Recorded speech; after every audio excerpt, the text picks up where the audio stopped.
Well, hey YouTube, it's the 18th of July, Monday, and back out here in the shop. Got the Volkswagen GTI project coming together, and I believe this will be part number 8 on the vlog here, just to document on how things are progressing. So got a big pile of parts here. Went ahead and took that heat shield off the inside of the hood. And as you can see, I got the front bumper on, or crush guard, got the radiator, AC, all the lines, got the battery out. Obviously never put it back in, but I got it over here charging. And then put in a gallon of antifreeze, and then about 2 quarts of water, so that's why that's clear in there.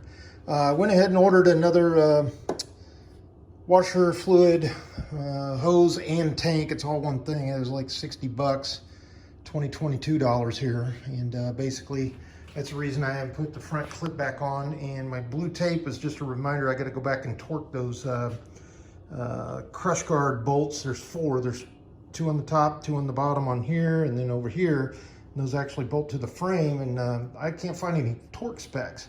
So I might have to use just the grade rating of the bolt and put them in there, probably 30 nanometers or so, 35 foot-pounds, somewhere around in there. But you can see the tank for the washer fluid is right here. It's got a little motor in there, and then it's got some wire clips on there that I'm going to need to do. And I might need to slide the headlight lens forward, and that's really easy. You just take off these 2 bolts here. Let's see, yeah, 2 bolts there, and then 1 right there, and then this will slide forward about 3 or 4 inches, and then I should be able to get that hose and that reservoir out there and get the new one back in. As you can see, I got some wiring here, and that's for the front clip, or actually the guard of the front kind of cosmetic cover. And then I've got the lighting clips for the fog lights or fog lamps over here. Let's see. Yeah, so I got the hood cover, or the heat shield off the hood, inside the hood there. Obviously that's going to need, the hood's going to need to be repainted, so that'll probably be the last thing that I do, is take the hood off, take it outside, and, you know, sand it down, repaint it. A couple of cans of matching paint, and it's pearl black, or I'm sorry, black pearl pearlescent, gloss black pearl essent. That's what it's called. I did go ahead and do the fuel filter today. Climb up underneath there, 3 little clips, 1 screw. There's some other videos on YouTube to actually show you how to do that. And then the reason I've got those pins under the brakes is, or the calipers there, is I'm going to bleed out the .4 fluid on all 4, and I went ahead and cleaned up the calipers, used some what is it, magic purple or something like that, and then came over that with some brake clean, and they cleaned up really nice, both sides. A lot of places where the clear coat's coming off, and I'm gonna have to touch that up and feather it out and everything like that. But obviously buff the paint's gonna be, you know, coming along. But here she is, the engine's back in, all the cables, clips, connections, hoses, wiring harness, bolts, everything's back in there. And, you know, I have not charged the AC, obviously, because the engine needs to be running. And there's a couple of places I need to clean up. I did reuse the AC hoses. I think they're going to be fine. I did replace the O-seals on them, O-ring seals. And then I replaced the O-ring seals in all the radiator tubes, as I showed in one of the previous videos. You know, it's got those clips on there, the connector. When you pull those off, there is a O-ring down inside there. You can pull them off. And if you go on, probably the best option, it's an old set, but you go on Amazon, you can find a universal O-ring assortment, you know, like 400 or 500 pieces. They're metric and an SAE one. And you can actually get, you know, various sizes, and they are, as you can see, nitrile. So, you know, same thing that would be used in typical automotive work. And then for the AC lines and the O-rings that go in the fuel injectors, obviously go to Napa or something like that. Get some high quality O-rings for that. I have not flashed the codes, anything like that. I haven't put the battery in, turned it over. Reason being, I was did the fuel pump today, or excuse me, fuel filter today. And then last thing I want to do is get this, and then I want to go ahead and put that bumper guard on, or that cosmetic shield grill, and then plug in the remaining clips into the light so I don't have some random codes flashing for light or bulbs or anything like that. And that'll help me show, you know, if there's anything burned out, you know, any of these bulbs need to be replaced, whether it's in the main headlight housing there or in, you know, any fog lights or turn signals, even the ones in the mirrors and the side indicators there. But yeah, still got to get that skid plate guard or the engine guard, get that cleaned up tomorrow. I did a DSG service on the transmission.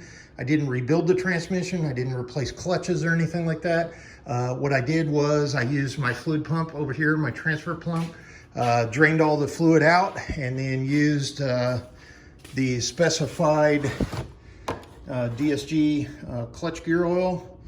8100 here, it's liquid moly, and you get a case of 6 for like, I don't remember how much exactly, but I got that from ECS Tuning, as well as a filter. It was called the DSG service kit, and I think it was somewhere around the neighborhood of about roughly 60 bucks, $65.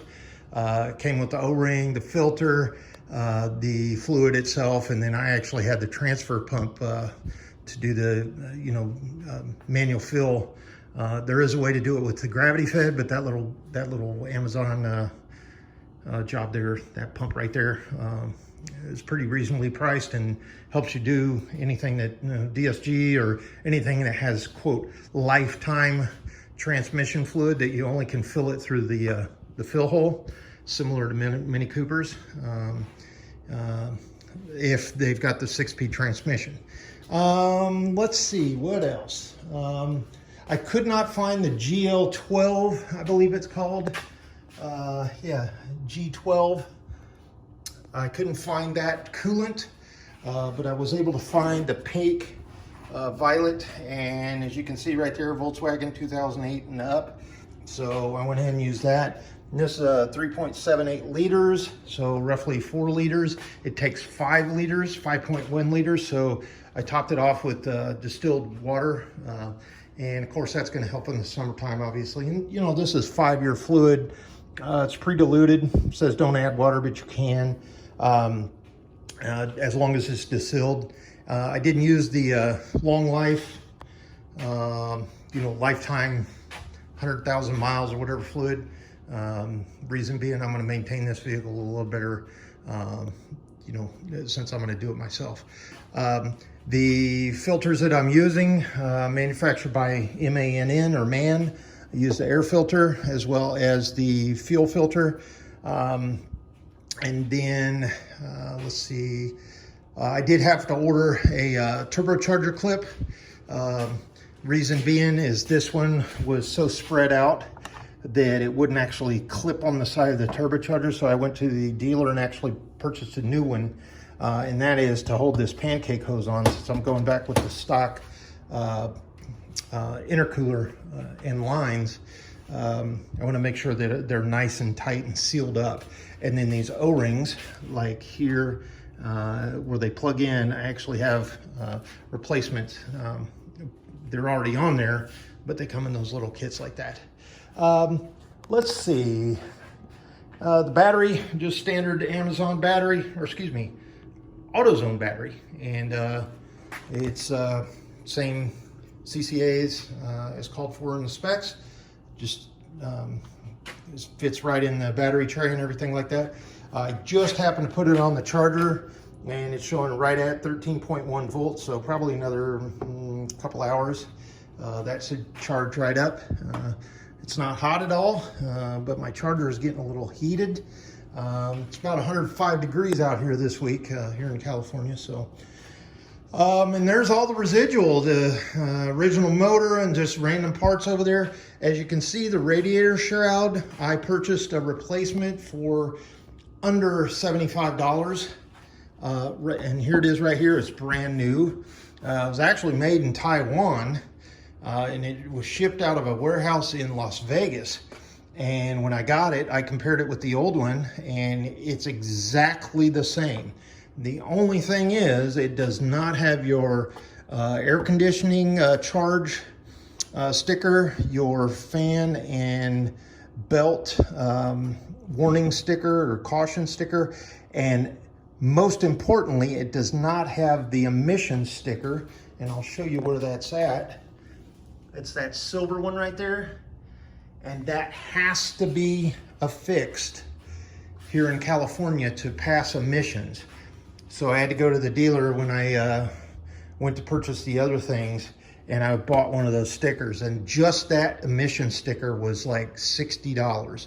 It actually ties to the VIN, and since this is all a stock replacement vehicle, with the exception of a rebuilt motor, obviously, all the emission system is going to go back in exactly where it was and be reused. I'm going to use that same sticker that came on this stock, and then in the future, if I do any modifications, depending on if this goes out of the state of California or what have you, then, you know, somebody won't have to deal with that.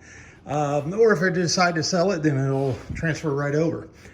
I found an individual that will do a vehicle identification number check and fill out the paperwork, and they will actually come to me here in the shop and actually check the VIN number and look at what I've done on the work as far as the vehicle, and do a VIN check for me, fill out all that paperwork. I'll be able to take it, get it smogged, and then go to the DMV and get it registered. Obviously insurance and everything like that. And since I'm a multi-vehicle owner, insurance should be pennies on the dollar